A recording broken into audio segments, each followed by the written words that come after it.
Photography sometimes can get a little bit intense. Aperture, shutter speed, ISO is a totally different language that not any normal person would understand.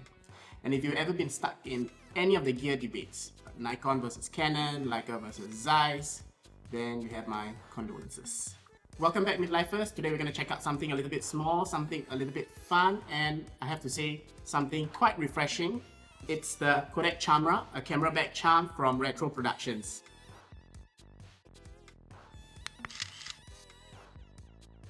There is this idea in photography that everything has to be perfect. Perfect timing, perfect composition, perfect focus. But nobody actually asks for perfection. Heck, if your photo is slightly underexposed, nobody really cares.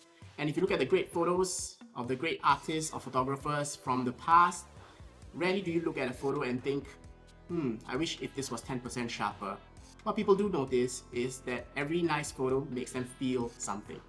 So you might be wondering, Prash, what the hell are you even talking about? Well, I'm talking about the KODAK Charmera. It is a keychain digital camera that is so tiny that you can attach it to your keys or you can attach it to your bag and carry it wherever you're going. It is actually so tiny that it is barely bigger than my thumb. It is about 30 grams in weight. It has a 1/4-inch CMOS sensor.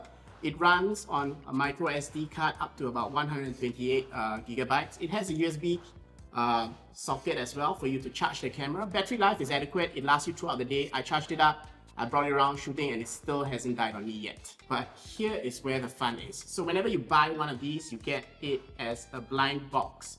You don't really know which colorway you're gonna get. There are about 7 different designs with one secret design that you can get. Spoiler alert, it's a transparent shell. The fact that it is a blind box makes the unboxing very fun, and you never know which camera you're gonna get. Of course, you can buy the whole set, like what some people have done, hoping that you can get one of each. But the beauty of this camera is that it is a bit of unpredictability, you know, not just the camera itself, but the images you're gonna get.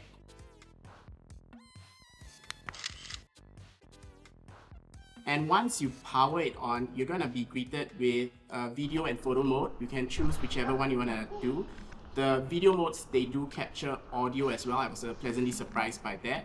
The video modes, of course, are only at 30 frames per second. There's not really much customization, so this makes taking videos very simple. Photo modes wise, you have 7 filter options and 4 frame options, which enables you to customize your photos without the need for Photoshop or Lightroom or even editing on your phone. So if you think about it, most of the greatest images haven't been the most sharpest, they have been blurry, they have been grainy, they would sometimes even be considered technically wrong. But I think that's what the KODAK Charmera is actually trying to hearken to. It doesn't pretend to be something it's not. It doesn't have interchangeable lenses, it doesn't even fight on the megapixel wars, but it is something small, it is something beautiful, it's something playful. And I think with this camera, KODAK is just trying to say, you don't need all the bells and whistles to have a nice image or to take a nice image that means something to you.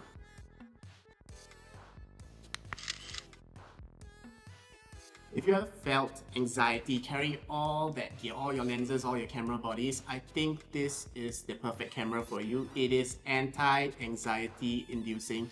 It has only those few options and abilities, and this limitation kind of forces you to be a bit more creative. It makes you step out of the photographic mindset of having to take technically perfect images. One of my favorite cameras is actually the KODAK camera. It's very refreshing to use because you don't know what you can control, and it forces you to actually play around with the camera, trying to be as creative. And given that how small and cute this is, I'm inclined to believe you're going to be more likely to carry this around with you, and that's going to enable you to take more spontaneous moments that probably mean something to you as opposed to being technically sound images.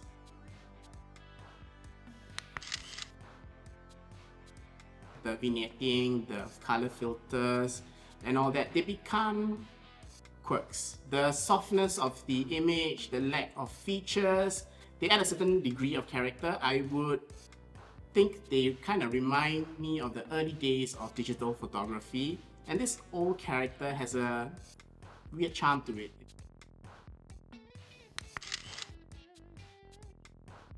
Sometimes we forget that photography can be fun. It can be like play, okay? And the fact that this camera enables you to experiment and play around and take silly photos.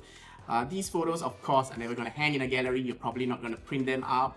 but these photos are necessary, okay? These photos, they keep us curious, and this curiosity helps us, prevent us actually from getting jaded with photography and feeling that burnout sometimes some of us all experience when taking photos at a very high level. So here's my takeaway. I don't think this camera is ever going to replace your workhorse camera, but it does help and it does complement your workhorse camera. It frees you so that you can take amazing images with your workhorse camera, and for the spontaneous moments in between, you're not fiddling, looking for your camera in your bag. All you have to do is pick up this one, take a shot, enjoy the moment, and then move on. You know, that's how life is. And I think that is what this camera is for. Personally, I think this would make a fantastic gift if you know any of your friends who are really into photography. This would complement their setup. They could hang it on their camera bag. I also think this would make a perfect gift for young children who don't have phones, you know.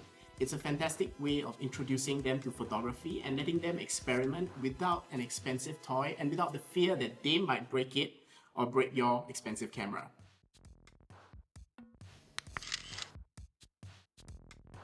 So this little gem was made possible by the kind folks at 8 Story Tree.